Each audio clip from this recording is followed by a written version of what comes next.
terlalu berlebihan. Iya betul. Kayak lu yang tinggal di Greenland, kayak kalian-kalian yang tinggal di Denmark. Wah, akan terjadi perang dunia Iya, ketiga. betul. Semua orang-orang yang kabur aja dulu pengen balik ke Indonesia. Gak mampus kan lu, jangan balik lagi ke sotoy lu nya. Sotoy. Kita di sini masih Indonesia pasti bakal impor. Waduh.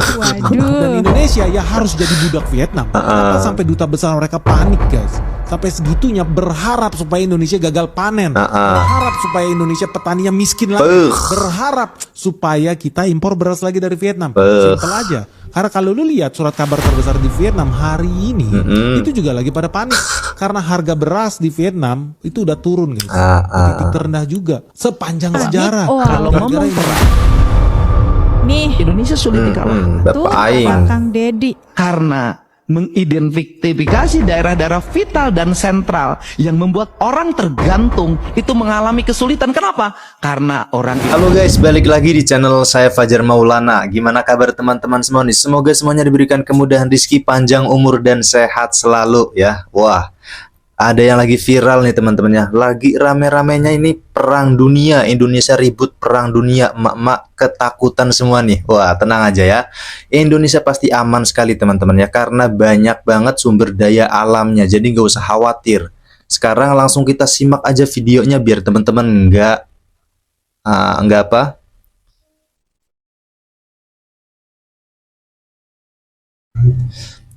Supaya nggak penasaran, langsung kita simak videonya. Kerja migran Indonesia, manage gaji kalian dengan baik. Waduh. Why? Tabung itu, aku saranin kalian tabung ke rupiah dan usahakan kalian selalu ada cash untuk kalian pakai sebagai dana darurat. Wow, ada apa Karena nih? sekarang perang dunia ketiga bukan cuman isapan jempol semata.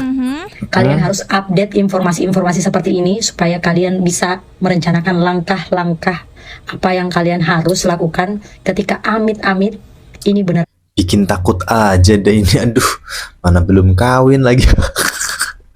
Aduh. terjadi. Karena isu-isu perang dunia ketiga ini bukan isapan jempol. Kita ini orang kecil, kita ini orang yang tidak berdaya. Jadi yang bisa kita lakukan adalah hanya waspada. Ini Donald Trump ini seharusnya di boykot aja dari dunia guys. Nyerem-nyeremin, nakut-nakutin aja ini kampret. Kalian harus sediakan tas darurat. Oke. Ini aku nggak mau nakut-nakutin, tetapi aku mau kalian seenggaknya punya warning terhadap situasi dunia ini. Oke. Kalian seenggaknya punya tas darurat yang diisi dengan air, satu power bank yang terisi full, baju satu lembar aja, celana satu lembar yang kalian pikir bagus untuk dipakai. Terus kalau celana satu lembar, baju satu lembar itu cukup buat berapa bulan guys? Apek yang ada. Dalam barang darurat, Aduh. Yes. CD perempuan pakaian dalam, terus juga Sempak. uang cash, dokumen-dokumen kalian taruh semuanya di dalam tas dan simpan di tempat yang gampang kalian bisa Buat akses. para konten kreator yang ngebet viral, stop nebar ketakutan atau fear mongering soal perang dunia lah, blackout lah, internet Stop mati guys, lah. jangan nakut-nakutin Kalian lah. sadar, informasi yang kalian kasih itu adalah ketakutan kolektif yang udah sampai makan korban. Jadi ada dokter yang posting, dia dapat pasien yang kena anxiety atau cemas berlebih karena isu perang dunia ini. Dan ketakutan kolektif yang kalian sebar soal perang dunia, blackout, internet mati, itu bisa dimanfaatin sama pihak yang suka mencari keributan di Indonesia. Contoh paling gampang, dengerin. ketakutan kolektif ini bisa bikin orang jadi panik buying. Masyarakat belanja berlebihan, nimbun barang, akhirnya stok jadi langka, harga pangan naik, akhirnya chaos beneran. Apalagi Prabowo ini kemarin udah umumin kalau kita itu swasembada pangan. Pencapaian itu bisa diacak-acak sama pihak tertentu. Mereka manfaatin kepanikan warga sipil yang nggak tahu apa-apa ini soal perang dunia lah, blackout lah, internet mati, supaya mereka para warga sipil ini panik buying dan stok pangannya digerus sama warga sipilnya sendiri yang panik gara-gara ketakutan kolektif tadi. Selalu Nggak bisa soal panik. kondisi geopolitik dunia sekarang, apapun bisa terjadi. Preventif boleh, jaga-jaga, nyicil mulai persiapan, tapi jangan panik. Pemerintah Belanda kabarnya bagikan panduan darurat kepada 8 juta rumah tangga di negara mereka. Wow. Dan ini antisipasi terhadap hal-hal buruk. Pokoknya ini ada panduan bertahan hidup selama 72 jam pertama krisis. Termasuk barang-barang apa aja yang harus ada dalam tas darurat. Ada apa sebenarnya? Apakah akan terjadi sesuatu yang besar? Pembagian buku panduan keselamatan ini ternyata bukan hanya di Belanda loh, tetapi di negara-negara anggota NATO. Di Swedia juga mereka mengirimkan brosur yang judulnya If Crisis or War telecoms ke 5 juta rumah tangga pada akhir 2024. Sedangkan di Finlandia mereka tuh buat situs web kesiapsiagaan nasional yang detail banget mengenai berbagai skenario krisis. Intinya negara-negara Eropa udah waspada banget soal apa yang akan terjadi saat ini. Mereka mendorong warga siap mandiri 72 jam pertama karena layanan darurat. Biasanya kewalahan pada saat krisis besar, misalnya banjir, pemadaman listrik besar, serangan cyber sampai risiko konflik. Jadi ini tuh lebih ke kebijakan, preparedness atau resiliensi yang lagi digenjot, bukan bukti pasti akan terjadi sesuatu yang besar besok lusa, teman-teman. Panik. Kalau ngomong perang, Nih, Indonesia sulit dikalahkan. tuh Bapak Aing. Kang Dedi. Karena mengidentifikasi daerah-daerah vital dan sentral yang membuat orang tergantung itu mengalami kesulitan. Kenapa? Karena orang Indonesia memiliki kekayaan energi culture Betul. ada di lingkungannya. Tidak semuanya tergantung pada PDAM, tidak semuanya tergantung pada PLN, tidak semuanya tergantung kenapa? Dibom sekalipun berbagai titik sentral, dia masih tetap hidup. Betul. Ada sumber makanan di lingkungan, ada sumber energi. Nah, ini orang Kekayaan Indonesia. ini sering dilupakan oleh kita untuk membuat tersentral dan satu titik. Kenapa? Justru itu adalah kelemahan. Sekuat-kuatnya Jerman, kalau jaringan pipa gasnya ditutup, LPG-nya ditutup, itu selesai. Udah. Indonesia nggak bisa. Krisis 98-99 membuktikan bahwa krisis ekonomi global yang menghantam bangsa Indonesia tidak bisa memporak-porandakan sendi ekonomi. Siapa yang bertahan pada krisis itu? Kaum pedesaan, kaum orang di pinggiran hutan yang mampu survive dengan kekuatan ekonomi lokalnya. Betul, Setuju. betul. Semua betul. negara itu lagi tegang berusaha untuk tidak perang dunia ketiga. Ini lagi mode serius dulu karena ini gak lucu. Gua rangkum berita 48 jam terakhir yang gak mau tahu, skip aja. Presiden kita yang ke-6, SBY, ikut merasa khawatir konflik global bisa pecah. Bahkan dia pun merasa ini tidak aman lagi. Presiden Trump memposting gambar peta yang menunjukkan Kanada, Greenland, dan Venezuela menjadi bagian dari Amerika Serikat. Dunia itu nanya, kok ada Kanada? Perdana Menteri Greenland meminta warganya mulai bersiap menghadapi kemungkinan invasi Amerika. Warga sipilnya sampai disuruh siap-siap untuk siaga. Iya sih. Denmark mengerahkan banyak pasukan untuk melindungi Greenland dari Amerika. Apa bisa sekutu berubah jadi lawan? NATO Chief Mark Rutte bilang dia berkomitmen bekerja dengan Trump untuk mencari jalan ke depan soal Greenland. Rusia mengatakan mencapai kesepakatan dengan pemimpin Eropa saat ini hampir tidak mungkin. Pintu diplomasi mulai tertutup. Ini parah banget guys. Kita mengancam tarif 200% untuk anggur Prancis setelah Macron menolak kursi Board of Peace. Perang kata berubah jadi perang ekonomi antar sekutu. Wow. Betul. Presiden Prancis Macron menyerukan lebih banyak investasi Cina di Eropa. Kanada bilang sedang berusaha menarik investasi besar baru dari China. Dunia mulai bergeser blok. Inggris menyetujui rencana membangun mega kedutaan China di London dengan 208 ruangan bawah tanah meski ada kekhawatiran keamanan. Bertanya-tanya, apa sedalam itu? Perdana Menteri Kanada Carney bilang Rusia tanpa diragukan lagi adalah ancaman di kawasan Arktik. Untuk utara ikut panas. China bilang mereka tidak bisa menerima negara manapun bertindak sebagai hakim dunia. Tantangan terbuka untuk Amerika Serikat. Trump bilang NATO tidak akan ada tanpa dirinya. Aliansi besar terasa rapuh. Karena ketegangan semua ini, harga emas melonjak ke rekor $420 per ons. Antam 3 juta. Dengan rekor tertinggi di $95 dan Bitcoin jatuh di bawah $90.000. Jadi bagi pemegang emas dan perak, selamat. Ya ini berita pagi ini banget, ini gue baru bangun. Indonesia sah untuk gabung Board of Peace atau Dewan Perdamaian bersama Saudi dan Qatar, Turki, Mesir, Yordania, Pakistan, dan UAE. Amerika defisit kita yang setor. Ini mungkin strategi RI biar nggak kena tarif lagi dari Amerika dan nggak kena imbas lebih lagi. Saat ini perhatiinnya pas masuk 2026 itu pemberitaan dari Indonesia, terutama influencer-influencernya itu, YouTubernya kayak yang di Instagram memberitakan keadaan di Greenland. Itu terlalu berlebihan. Iya betul. Kayak lu yang tinggal di Greenland, kayak kalian-kalian yang tinggal di Denmark. Wah, akan terjadi perang dunia ketiga. Semua orang-orang yang kabur aja dulu pengen balik ke Indonesia. Gak mampus kan lu, jangan balik lagi ke Indonesia. Sotoy lu nya. Sotoy. Kita di sini masih aman. Selalu. Aman. Indonesia aman, Indonesia aman. Aduh, itulah Indonesia ini gampang banget diprovokator ya. Betul. Pada apa sih? Goblok. Aku yang tinggal di Denmark santai guys. Gitu. Emang benar terjadi situasi memanas antara Amerika sama Greenland dan Denmark ya kan. Tapi untuk kemungkinan terjadi perang dunia ketiga itu masih jauh. Tuh, dengerin. Guys. Dengerin.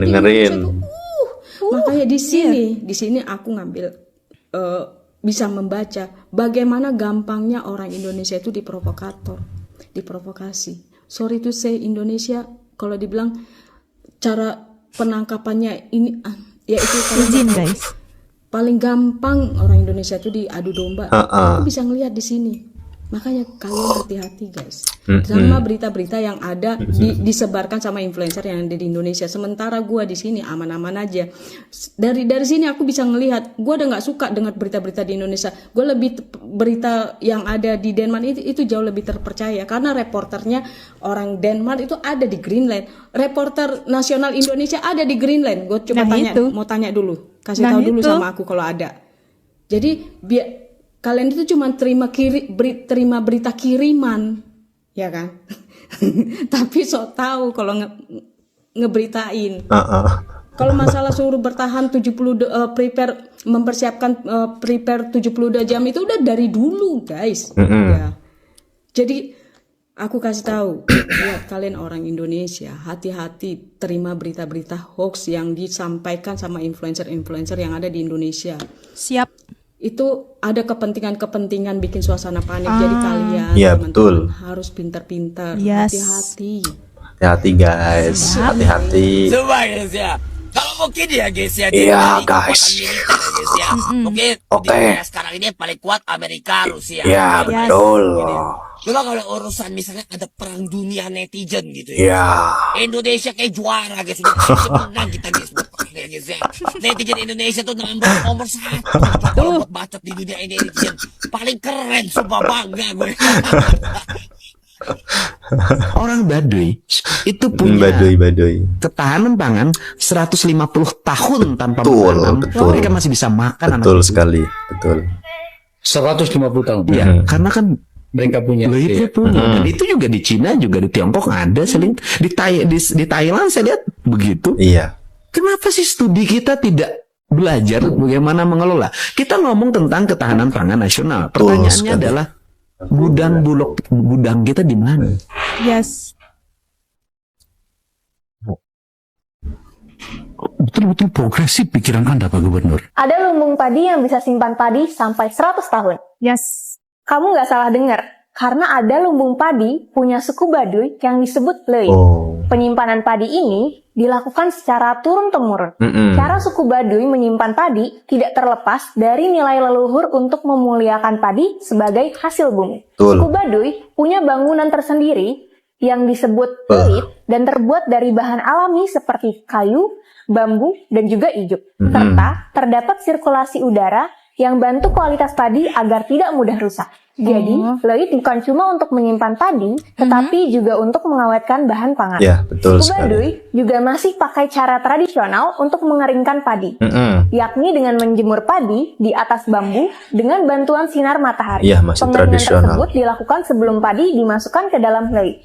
Berdasarkan penelitian Universitas Gadjah Mada, Leuit bisa menampung padi sampai 4,5 ton, menyimpan padi hingga 50 sampai 100 tahun. Kearifan lokal dalam menyimpan padi, mulai dari nilai dan cara penyimpanannya, bisa jadi contoh untuk diterapkan di wilayah lain untuk mengatasi masalah ketahanan pangan.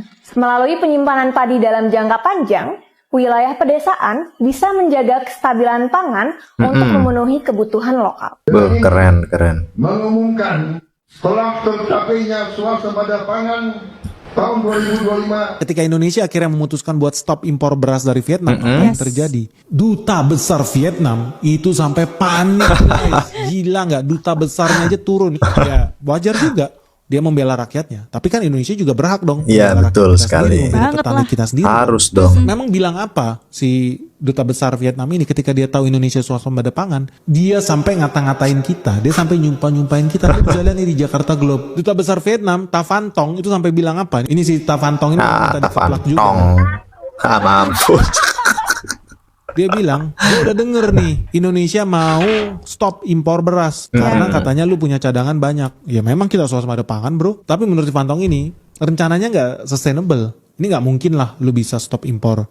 Dia yakin Indonesia akan segera kehabisan beras. Dia yakin Indonesia pasti bakal impor.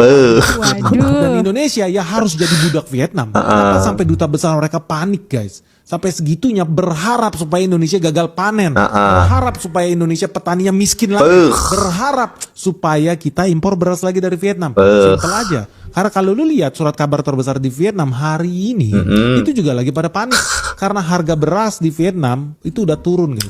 Titik terendah juga sepanjang sejarah. Gara-gara Indonesia stop impor beras Vietnam. Ya elit lu memang.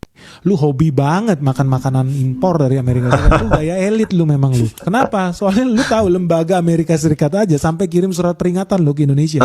Dia ngasih warning. Hey, warning. Bakal terjadi lonjakan harga kedelai di Indonesia. Kenapa? Karena ada lonjakan permintaan terhadap kedelai di Indonesia. Kenapa bisa terjadi lonjakan permintaan? Karena ada MBG. Lu bayangin ya, Amerika Serikat diem-diem baik di luar negeri dari Washington, ternyata dia neropong kita guys. Intelnya itu berkeliaran sampai ke daerah-daerah di Indonesia, sampai mereka bisa bikin laporan, Indonesia siap-siap ya akan terjadi lonjakan permintaan kedelai karena program MBG. Gila. MBG.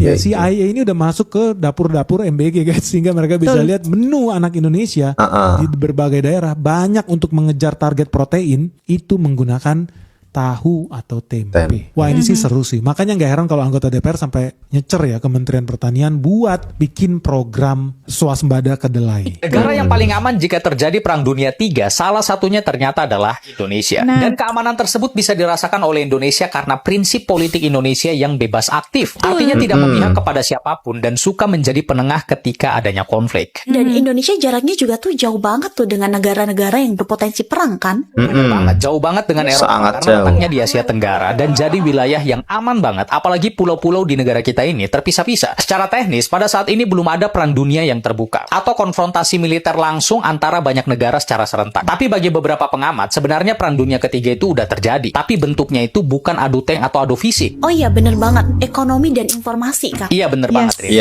Cyber, sabotase infrastruktur ekonomi maupun perang dalam bentuk informasi. Jadi banyak yang menganggap bahwa ini tuh masih dalam tahap perang dingin baru atau ketegangan geopolitik tingkat tinggi. Semoga semuanya bisa diselesaikan secara damai karena dampak dari perang nuklir